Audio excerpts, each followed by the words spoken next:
పూణె నుండి మెహ్రా కోసం 3000 వెచ్చించి ఒక తెల్ల గుర్రం మరియు దానికి ఒక బండిని కొనుగోలు చేయించి తీసుకురమ్మని ఆదికి చెప్పారు. కానీ వాటిని అహ్మద్ నగర్ తెచ్చిన తర్వాత అవసరం లేదు అని చెప్పడంతో చాలా తక్కువ ధరకే వాటిని మళ్ళీ అమ్మివేయడం జరిగింది ఆది. 1952వ సంవత్సరంలో బాబా పాశ్చాత్య దేశాలకు వెళ్ళినప్పుడు పురుష మండలికి ఒక ప్యాంటుకు కూడా గతి లేదు కానీ స్త్రీల మీద ఎంతో సొమ్ము ఖర్చు చేశారు బాబా. ఇది పురుష మండలితో పాటు ఆది సీనియర్ అభిప్రాయం కూడా. ఆది ఇంకా ఇలా అంటాడు.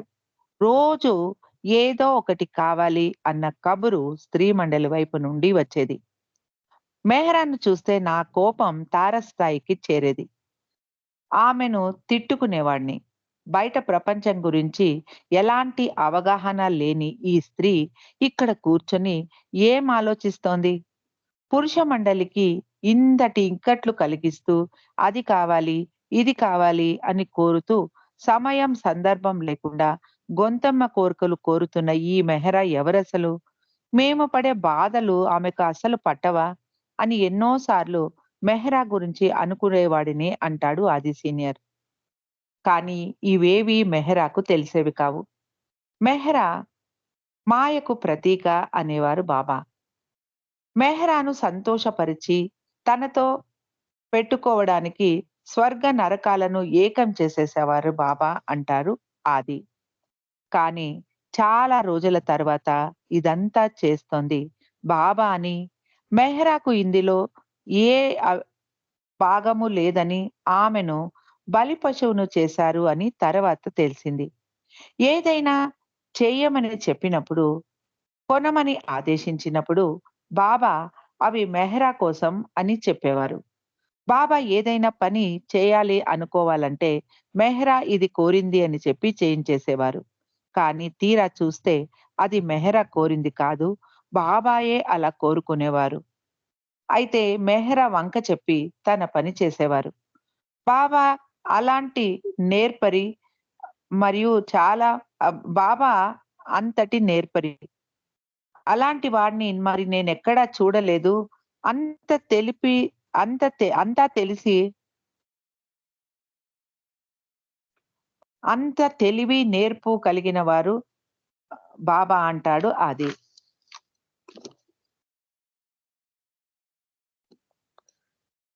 బాబా మెహ్రా మీద సొట్టు పెట్టి పనులు చేయించుకోవడం గురించి పాద్రి కూడా ఇలా అంటాడు.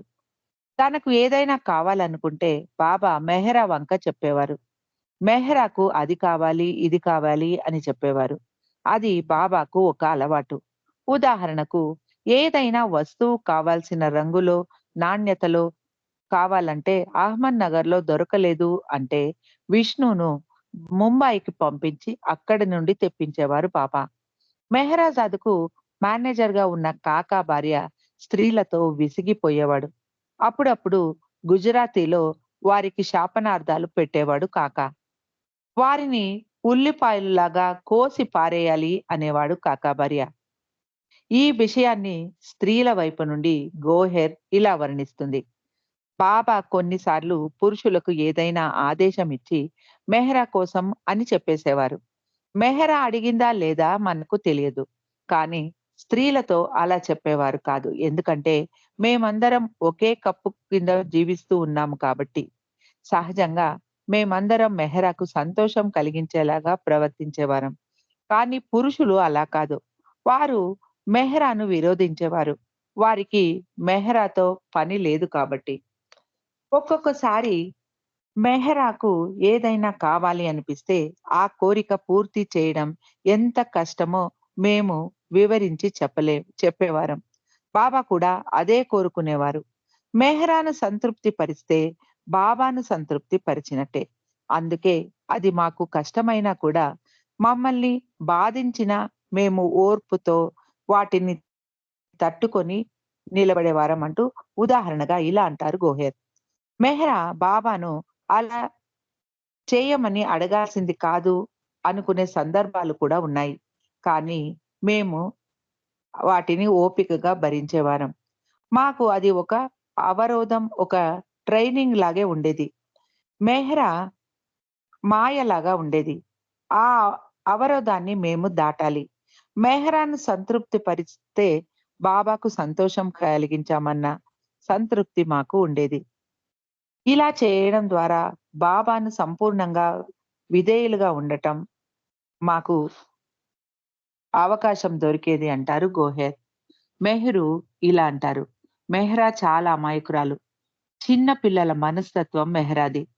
ఆమె ఏదైనా కోరినా, ఏదైనా కావాలన్నా బాబా వెంటనే దాన్ని నెరవేర్చేవారు. మెహ్రా ఎప్పుడూ ఏది అతిగా అడిగేది కాదు.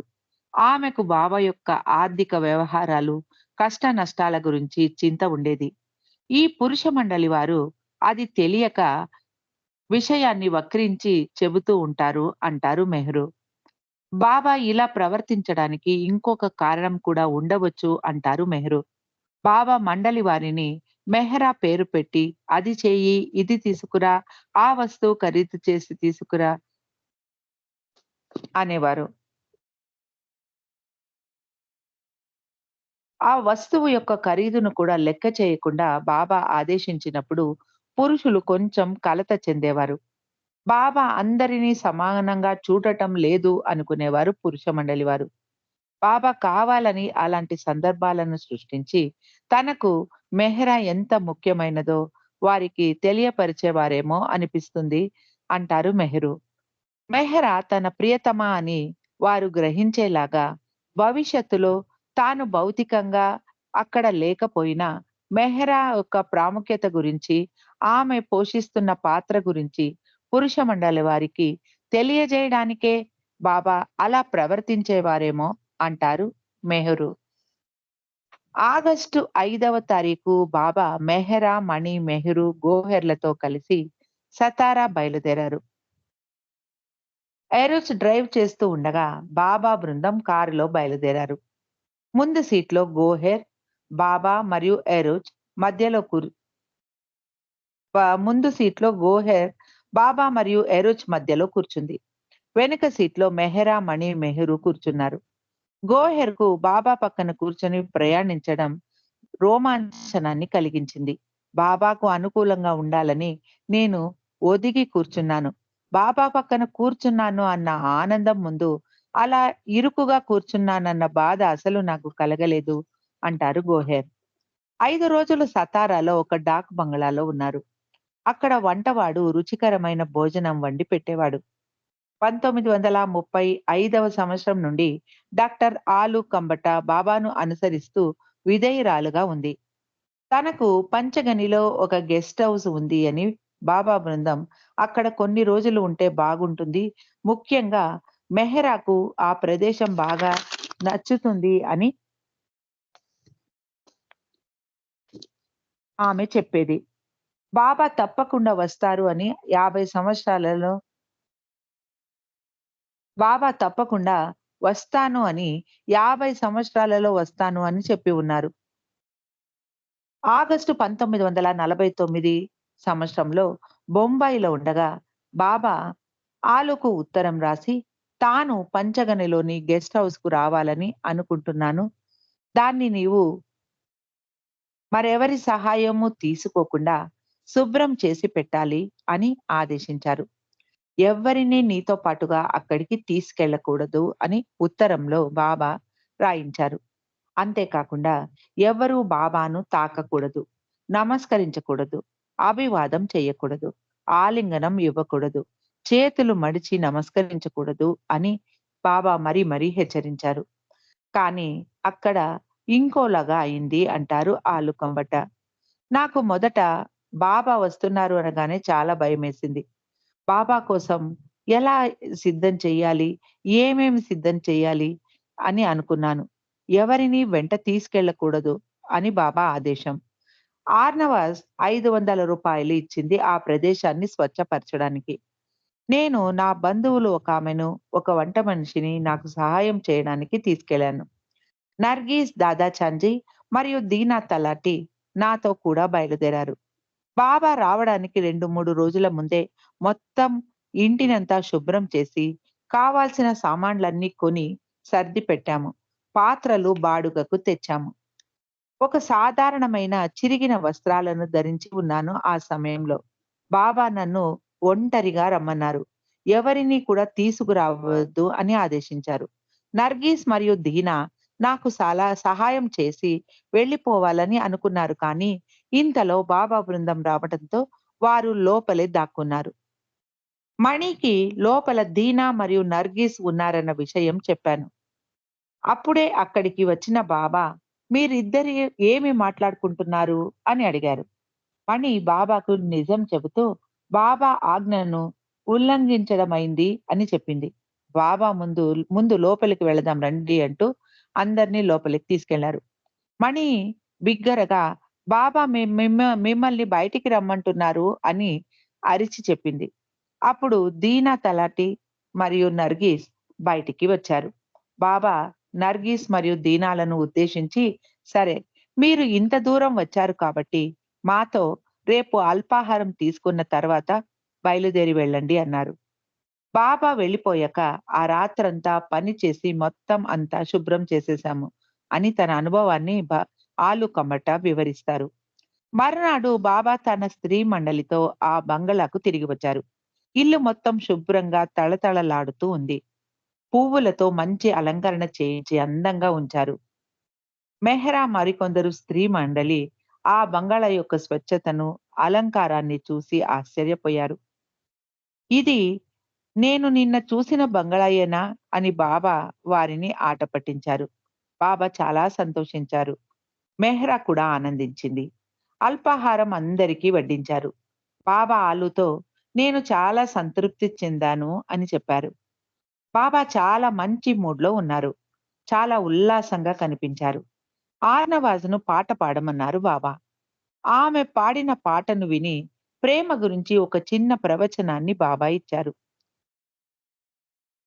బాబా దాహంగా ఉంది అనడంతో మెహ్రా బాబాకు సోడా తీసుకురావడానికి లోపలికెళ్ళింది. ఇంతలో దీనా, బాబా, ప్రేమను ఎలా పెంపొందించుకోవాలి అని బాబాను అడిగింది.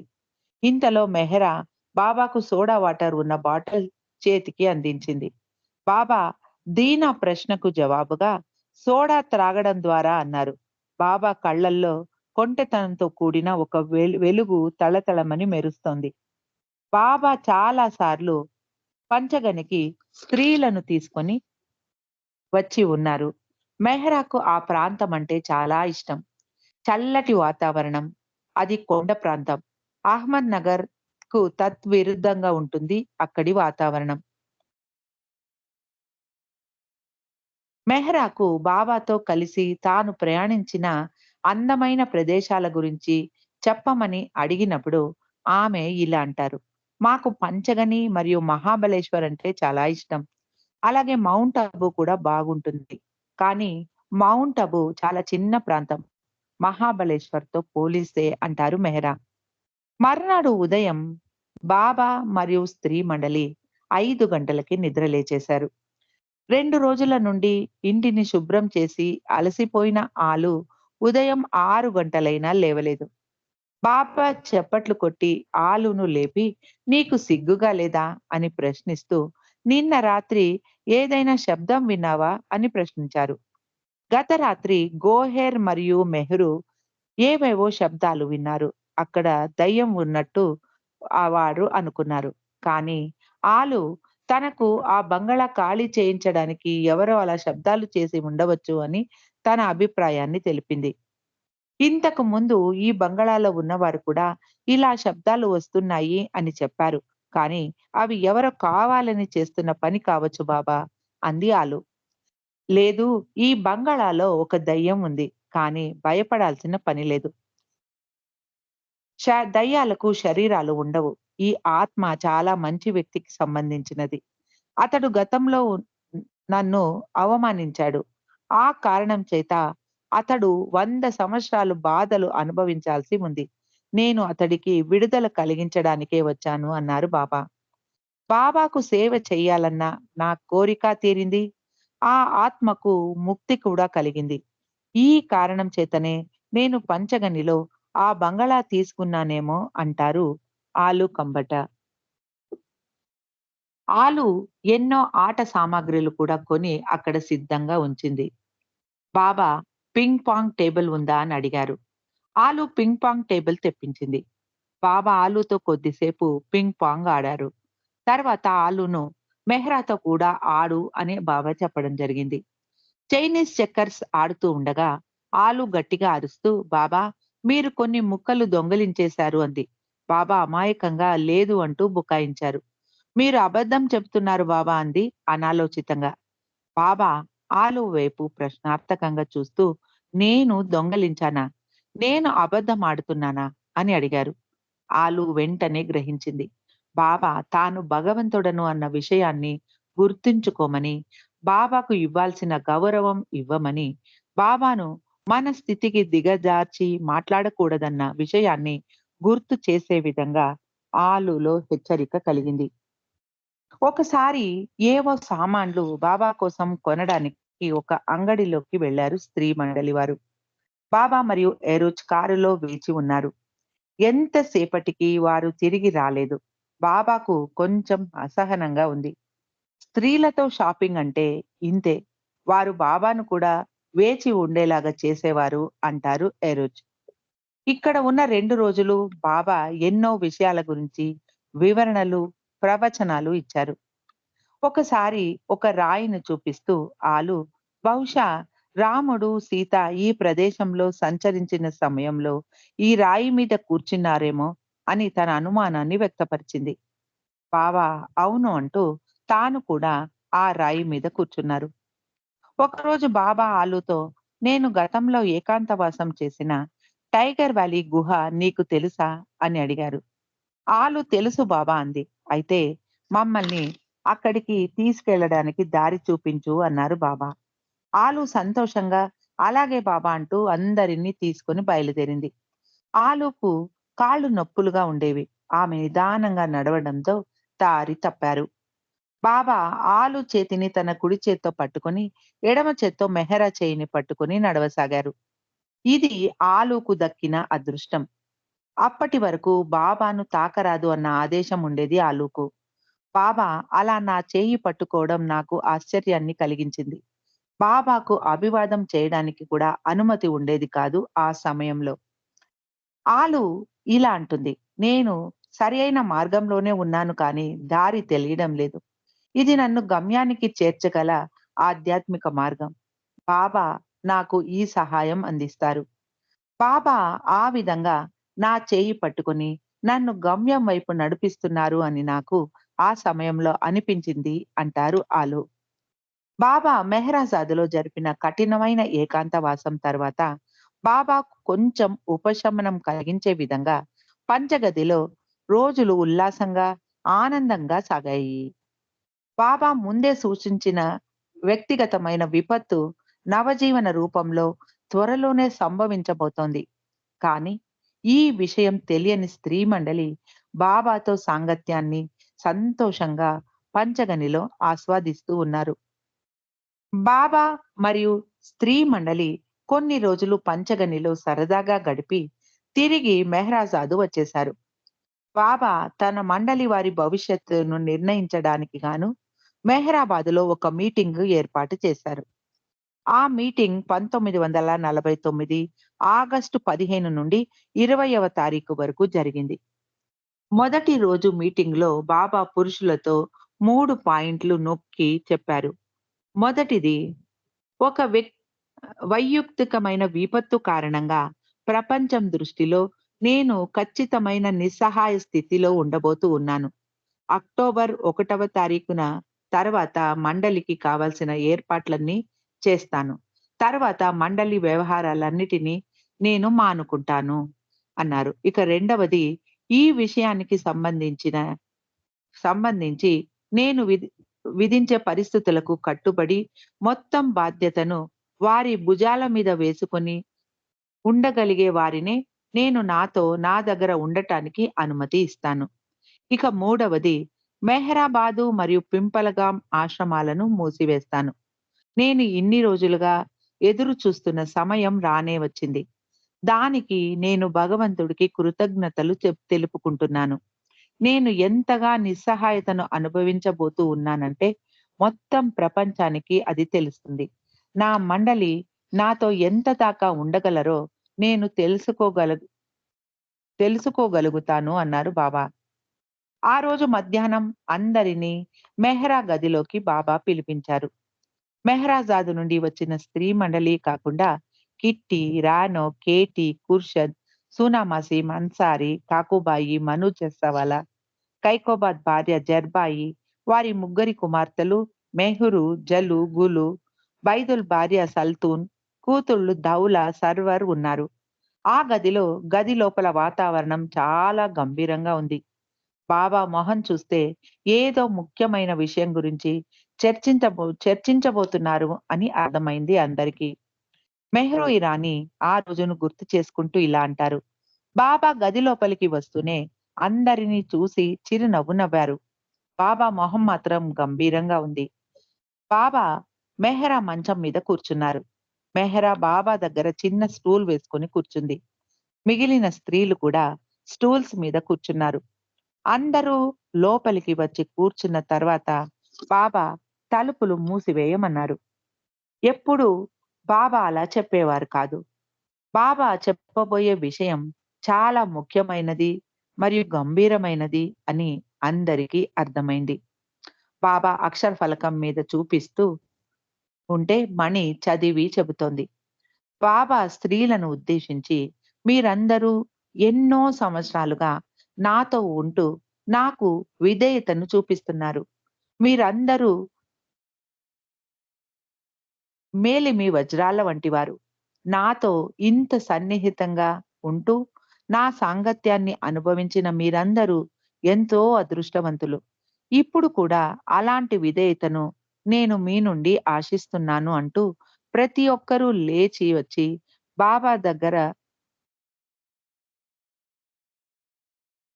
ప్రతి ఒక్కరూ లేచి బాబా దగ్గరికి వచ్చి, బాబా తమను ఎక్కడికి పంపిస్తే అక్కడికి వెళ్ళడానికి తమ సమ్మతిని తెలియపరచమన్నారు బాబా. బాబా ఇంకా ఇలా అన్నారు. మీరెవరూ నాకు సలహాలు ఇవ్వకూడదు. మీరెవరూ నన్ను ఏమీ ప్రశ్నలు అడగకూడదు. నాదే తుది నిర్ణయం. మెహ్రాబాదులో ఇంక ఎవ్వరూ ఉండటానికి అనుమతి లేదు అన్నారు బాబా. అందరూ మనసులో గట్టిగా గుర్తుంచుకోండి. నేను సాక్షాత్తు భగవంతుడిని. భగవంతుడు ఎల్లప్పుడూ తన బిడ్డలకు ఏది మంచిదో, ఏది శ్రేయస్కరమో అదే చేస్తాడు. వారిని సంతోషపరచాలనే అనుకుంటాడు. వారిని ఎన్నడూ కష్టపెట్టడు. కానీ కొన్ని కారణాల దృష్ట్యా కొన్ని పరిస్థితులు అనివార్యం. ఇప్పుడు మీరు నా పనిలో నాకు సహాయపడాలి. నేను వెళ్ళిపోతున్నాను. మళ్ళీ తిరిగి రాను. మీ జీవితంలో కడ వరకు ఇక మీరు నన్ను చూడలేరు. నేను బయలుదేరే సమయంలో మీరు ఎప్ ఏడుపు మొహాలు వేసుకొని నా ఎదురు రాకండి అంటూ బాబా మళ్ళీ ఇలా అన్నారు. నేను ఇప్పుడు మీకు ఏమి చెప్పినా 100% మీరు పాటించాలి. కొందరిని బొంబాయికి పంపించినా, కొందరిని పెళ్లి చేసుకోమని నేను ఆదేశించినా, నేను ఏది చెప్పినా మీరు చేయడానికి సిద్ధంగా ఉండాలి. నేను మిమ్మల్ని ఒక పాకివాడిని పెళ్లి చేసుకోమని చెబితే మీరు చేసుకొని తీరాలి. ఇదే నాకు విధేయత చూపించడం అంటే. అందరూ తాము విధేయత చూపిస్తాం బాబా అన్నారు. మిమ్మల్ని ఒక ముసలి వ్యక్తిని పెళ్లి చేసుకోమని నేను చెబితే అప్పుడు కూడా మీరు విధేయులుగా ఉంటారా అన్నారు బాబా. అలాగే అంటూ అందరూ తల ఆడించారు. బాబా అందరినీ తన ప్రశ్నలు అడుగుతున్నారు. మెహ్రాను కూడా విడిచిపెట్టలేదు బాబా. మెహ్రాను బాబా ఇలా అడిగారు. ఇన్ని సంవత్సరాలు నీవు కఠిన ఏకాంత జీవితాన్ని గడుపుతూ ఉన్నావు. ఇప్పుడు ఈ ఏకాంత జీవితాన్ని వదిలి బయటికి రమ్మని నేను ఆదేశిస్తే నువ్వు సిద్ధమేనా?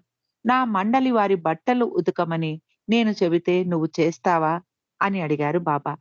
తప్పకుండా చేస్తాను బాబా అంది మెహ్రా. తరువాత బాబా స్త్రీలతో ఇలా అన్నారు.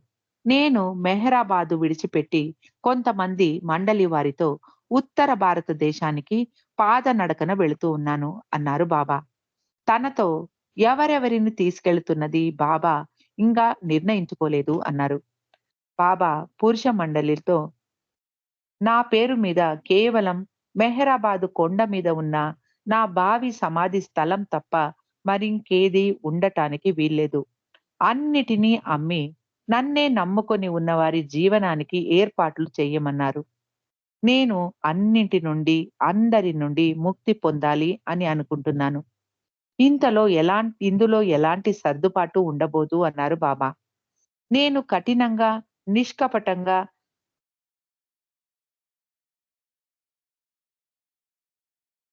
చిల్లి గవ్వలేని ఫకీరులాగా మారబోతున్నాను. ఒక సామెత ఉంది.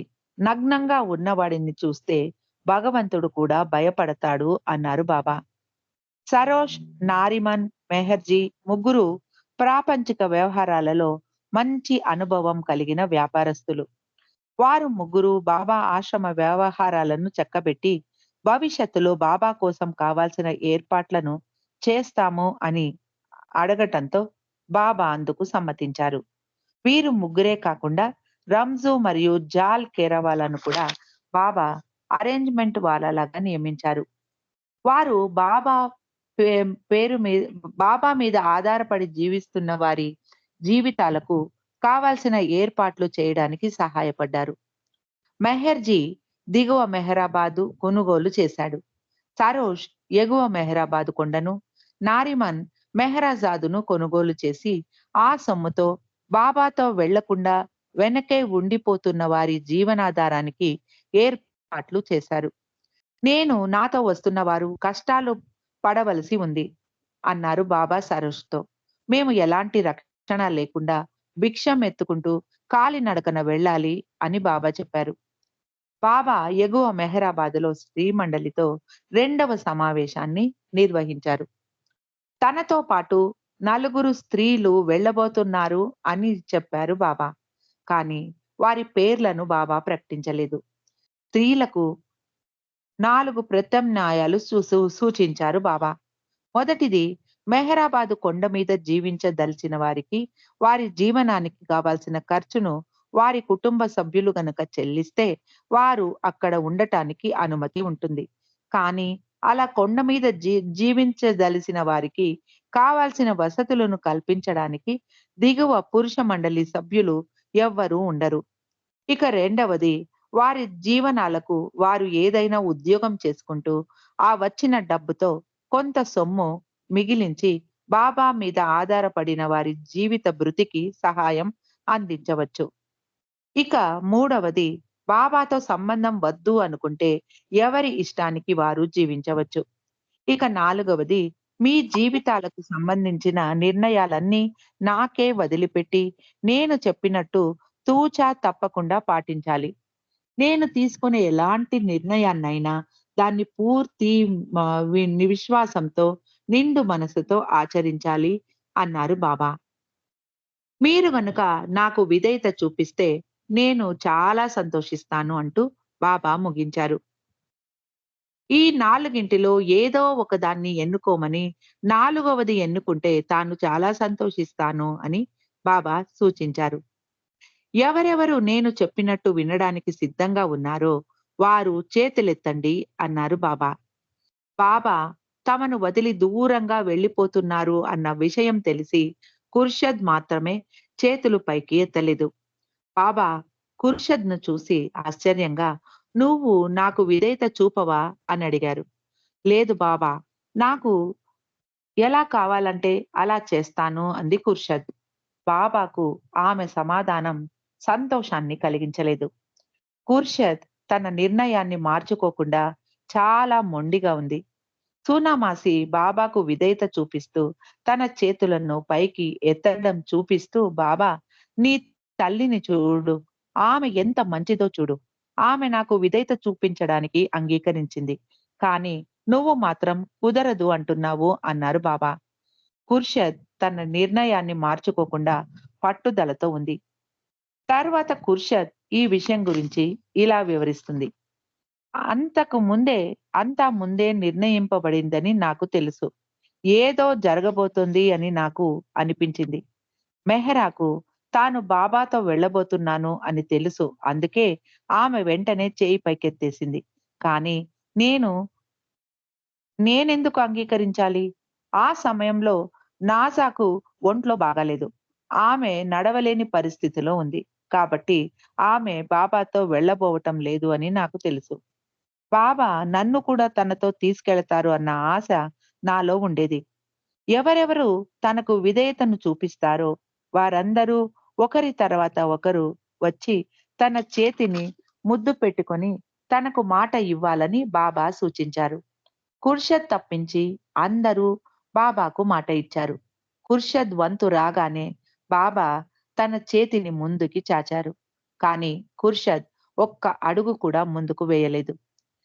"నీకు నా మాట వినాలని లేదా?" అని బాబా అడిగారు. "లేదు బాబా, నాకు కావాల్సినట్టు నేను చేస్తాను" అంది ఖుర్షద్. "నువ్వు నన్ను ప్రేమించడం లేదా?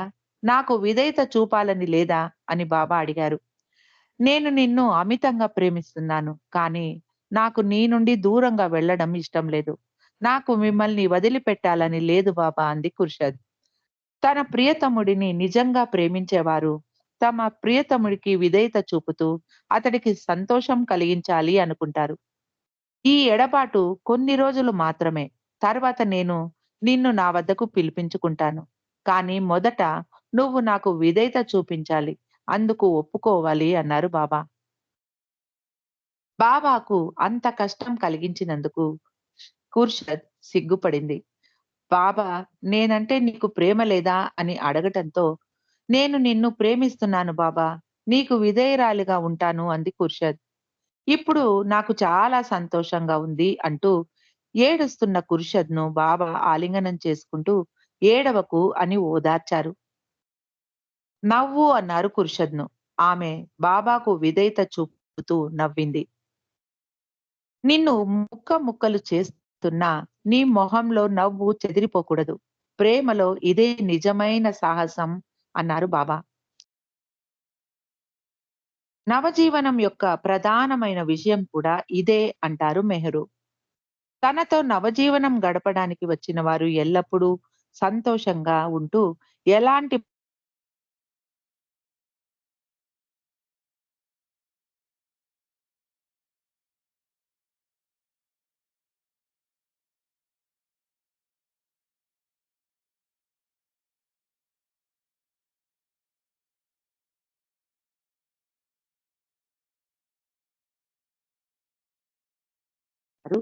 మెహరు.